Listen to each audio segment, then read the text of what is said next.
বিভিন্ন union ward থেকে আপনারা আসছেন, আসলে আপনাদের স্থানীয়ভাবে বিএনপির ভোট কিরকম আছে একটু বলবেন? ধন্যবাদ আপনাকে।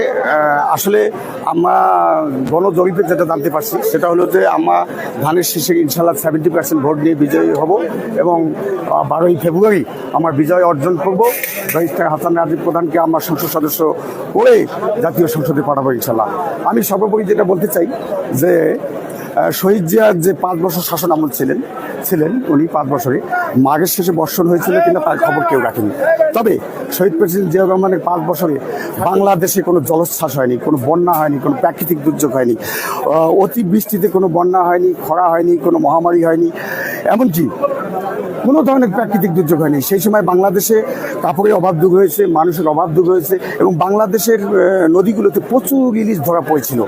হ্যাঁ, তখন বাংলাদেশের মানুষ ভাবতে শুরু করলো যে আমরা এতদিন পরে, বহুদিন পরে বাংলাদেশে একজন সৎ রাষ্ট্রনায়ক পেয়েছি, যিনি এটি আসলে উল্লেখ করেছেন আমাদের বিশিষ্ট লেখক এবং সাহিত্যিক হুমায়ুন আহমেদ স্যার তার দেয়াল উপন্যাসে বলেছেন যে শহীদ প্রেসিডেন্ট জিয়া রহমান লোকটা আসলেই একজন সৎ মানুষ, লোক দেখানো সৎ নয়, প্রকৃতপক্ষে সৎ। কারণ হচ্ছে শহীদ প্রেসিডেন্ট জিয়া রহমান যেদিন মারা গেলেন দুর্বৃত্তদের ষড়যন্ত্রকারীদের ষড়যন্ত্রে তিনি চট্টগ্রাম সার্কিট হাউসে তিনি যখন মৃত্যুবরণ করেন, তারপরে দেখা গেল যে শহীদ প্রেসিডেন্ট জিয়া রহমানের পরিবারের জন্য কিচ্ছু রেখে যাননি, তিনি শূন্য হয়েছিল তার দেখা গিয়েছিল তার থলি।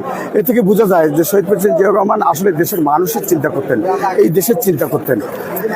সেই হিসেবে আমরা বলতে পারি যে আমাদের দল এই নির্বাচনে 17 বছর আন্দোলন সংগ্রাম করে আমরা এই মাফিয়া সরকারকে বিতাড়িত করতে পেরেছি। আমরা জানি যে বাংলাদেশের জনগণ এই ত্রয়োদশ জাতীয় সংসদ নির্বাচনে আমাদেরকে বাংলাদেশে বিপুল ব্যবধানে জয়ী করবেন ইনশাল্লাহ। আমরা আসলে অন্য কোনো দলকে প্রতিদ্বন্দ্বী হিসেবে ভাবতেই পারি না। আমাদের এত বড় দল, বাংলাদেশের সর্ববৃহত্তম দল হচ্ছে বাংলাদেশ জাতীয়তাবাদী দল বিএনপি, যেটি মহান স্বাধীনতা ঘোষক শহীদ প্রেসিডেন্ট জিয়া রহমানের হাতে গড়া দল। তাই আমরা অন্য দলকে তেমন একটা পাত্তাই দিচ্ছি না। আমার মনে হয় 70% ভোট পেয়ে আমরা বিজয়ী হবো ইনশাল্লাহ। আমি একজন ভোটারের সঙ্গে একজন ভোটারের সঙ্গে আমি কথা বলবো, আপনাদের সঙ্গে আমি একটু কথা বলবো যে আপনারা তো বিভিন্ন গ্রামগঞ্জে থাকেন এবং সেখান থেকে এসেছেন, তাই না? জি। তো এখন আপনারা তো আজকে কিসের মিটিং এ আসছেন জানেন কি? তোমার বিএনপির মিটিং এ, বিএনপির মিটিং এ, ধানের শীষের মিটিং এ। ধানের শীষের মিটিং। আপনাদের এলাকায় ধানের শীষের গণজোয়ার